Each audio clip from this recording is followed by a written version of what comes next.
Bien-aimés du Christ, je vous souhaite très bonne fête pascale. Joyeuse Pâques à tous et à toutes. Que la joie pascale inonde vos cœurs. Je vous invite à partager avec moi les lectures de ce dimanche pascal. Le Seigneur soit avec vous. Évangile de Jésus-Christ selon Saint Jean.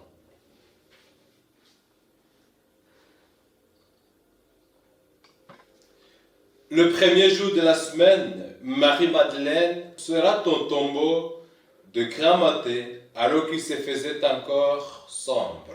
Elle voit que la pierre a été enlevée du tombeau.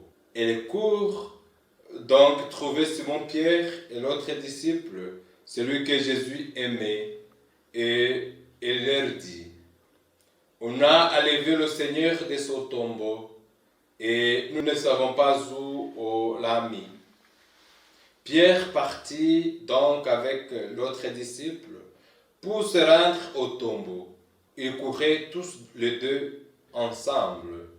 Mais l'autre disciple courut plus vite que Pierre et arriva le premier au tombeau. En se penchant, il voit que le linceul est resté là. Cependant, il n'entre pas. Simon-Pierre, qui le suivait, arrive à son tour. Il entre dans le tombeau et il regarde le linceul resté là et le linge qui avait recouvert la tête, non pas posé avec le linceul, mais roulé à part à sa place. C'est alors qu'entra l'autre disciple, lui qui était arrivé le premier au tombeau. Il vit et il crut. Jusque-là, en effet, les disciples n'avaient pas vu que, d'après l'Écriture, il fallait que Jésus ressuscite d'entre les morts. Acclamons la parole de Dieu. Bien-aimés du Christ, joyeuse Pâques. Les lectures que l'Église de notre Mère soumet à notre méditation à cette solennité de la Pâque reviennent sur le sens de Pâques. La première lecture nous parle de l'expérience de Saint Pierre, après avoir compris le sens de la résurrection et affermi sa foi en la mission de l'Église pour le monde entier. La deuxième lecture nous rappelle que la résurrection du Christ nous invite à vivre dans la droiture et dans la vérité. Et l'Évangile nous raconte l'expérience des apôtres et leur témoignage sur le ressuscité. Dans la première lecture, Saint Pierre apôtre affirme la résurrection du Christ de par sa propre expérience. L'événement de la résurrection nous prouve que Dieu est capable de transformer la condition des morts en une condition de vie. Il nous rappelle que le Christ, en tant que Messie, serviteur de Dieu et prophète, était doté de l'Esprit Saint pour accomplir des actes de puissance, des signes de prodiges. Quiconque croit en lui reçoit par son nom le pardon de ses péchés. Il est le juge des vivants et des morts. Une invitation de croire que c'est lui qui nous sauve et nous libère, que c'est lui qui donne sens à notre vie. Nous sommes en train de célébrer avec faste la Pâque, qui signifie le passage.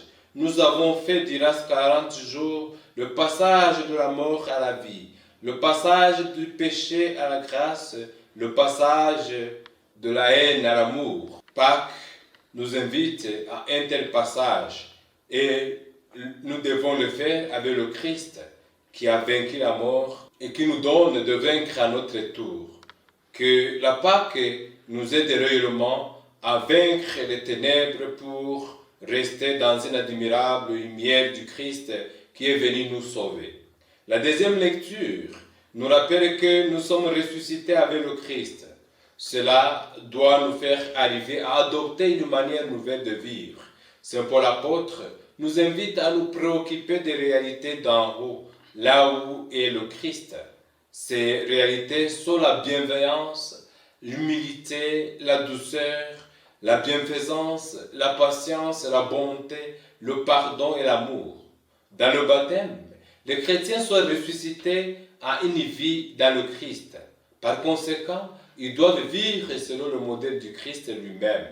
Quand nous sommes baptisés, c'est pour comprendre le sens de notre vie, une vie en Dieu, une vie de Dieu. Dieu qui, par le baptême, nous a fait ses enfants, nous invite à répandre partout l'amour, à vivre dans la vérité, à éviter toute occasion de chute, parce que nous sommes des enfants de Dieu, grâce à la mort et à la résurrection de son Fils Jésus-Christ. L'Évangile raconte la découverte du tombeau vide comme signe incontestable de la résurrection. Celle-ci donne sens à notre foi. Comme le disait Saint Paul l'apôtre, si Jésus n'est pas ressuscité, vaine serait notre foi. Marie de Magdala est le premier témoin du tombeau vide. Saint Pierre, comme chef des apôtres, est le premier à y entrer. Saint Jean y pénètre après Pierre, remarque le linge rangé et y reconnaît un signe de la résurrection de Jésus. Alors il croit. Rien n'entrave le Christ. Il a vaincu la mort. Il est ressuscité. À nous de chanter haut et fort sa victoire.